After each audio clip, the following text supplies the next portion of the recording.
Nobel জয়ী অমর্ত্য সেনের সঙ্গে সৌজন্যমূলক সাক্ষাৎকার। বীরভূম জেলার সভাধিপতি কাজল শেখ ও নানুরের বিধায়ক বিধানচন্দ্র মাঝি আজ সন্ধে নোবেল জয়ী অমর্ত্য সেনের সঙ্গে তার প্রতিচি বাড়িতে সৌজন্যমূলক সাক্ষাৎকার করে। বীরভূম জেলার সভাধিপতি কাজল শেখ অমর্ত্য সেনের দীর্ঘায়ু কামনা করেন এবং তিনি যেন সুস্থ থাকেন।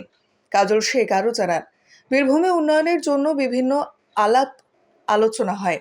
অমর্ত্য সেন দীর্ঘ বেশ কয়েক মাস পর আবার শান্তিনিকেতনে প্রতিচি বাড়িতে এসেছেন।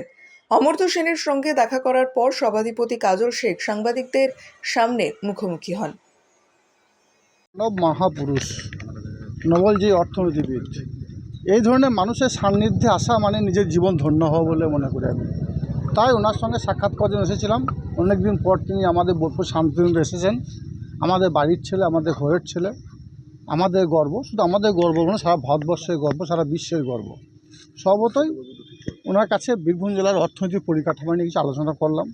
উনি আমাদেরকে সঠিক পরামর্শ দিলেন, সেই জন্য ওনার কাছে এসেছিলাম। কী পরামর্শ যদি বলেন তাও? সেটা না বলাটাই বাঞ্ছনীয় হবে। যদিও উনি সারা ভারতবর্ষকে দিশা দেখিয়েছেন, স্বভাবতই বীরভূম জেলাবাসী হিসাবে, বীরভূম জেলার সভাধিপতি হিসাবে ওনার কাছে কিছু আমার রিকোয়েস্ট ছিল। উনি সেই বিষয়গুলো নিয়ে আলোচনা করলাম, দীর্ঘক্ষণ ধরে আলোচনা হয়েছে।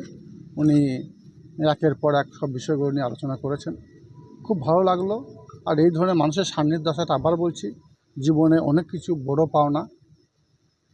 নিশ্চয়ই আমরা ভাগ্যবান, সেই জন্য আমি এবং নানুরের বিধায়ক ওনার কাজ পর্যন্ত পৌঁছাতে পেরেছি। এই ধরনের মানুষকে যারা অবজ্ঞা করে, অবহেলা করে, তাদের সম্বন্ধে বিশেষ কিছু বলার আমার নাই, এবং তাদেরকে বলবো, ভাববার জন্য বলবো। এই ধরনের মানুষগুলো, যাদের পাশে আমাদের রাজ্যের মাননীয় মুখ্যমন্ত্রী মমতা বন্দ্যোপাধ্যায় দাঁড়িয়েছিলেন, আজকে ওনার পাশে এসে সান্নিধ্যে এসে বুঝতে পারলাম সত্যিই ইনি একজন মহাপুরুষ, একজন মহামানব। ইনি ভারতবর্ষকে পথ দেখিয়েছেন। আগামী দিনে এনার যে পথ, সেই পথকে অবলম্বন করে আমরা চলব। বিজেপি সরকারকে বারবার দেখা গিয়েছে অমর্ত্য সেনকে বিভিন্নভাবে কটাক্ষ করতে, অপদস্থ করতে। তো কী অপমান দেখুন? দেখুন, বিজেপি সরকার ওরা তো ভালো চায় না, বাংলার ভালো চায় না, ভারতবর্ষের ভালো চায় না। ভারতবর্ষকে নিয়ে পথ দেখিয়েছেন, সেই মানুষগুলোকে অবজ্ঞা অবহেলা করেছেন।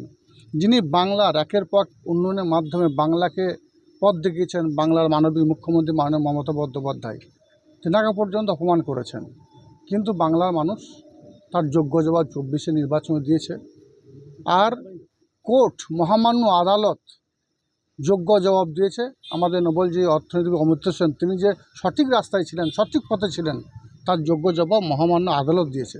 স্বভাবতই এ বিষয় নিয়ে কোনো কিছু মন্তব্য আমি করতে চাই না। ওনার শরীর কেমন দেখলেন?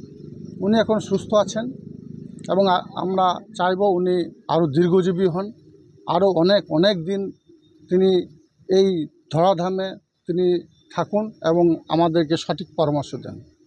Thank you.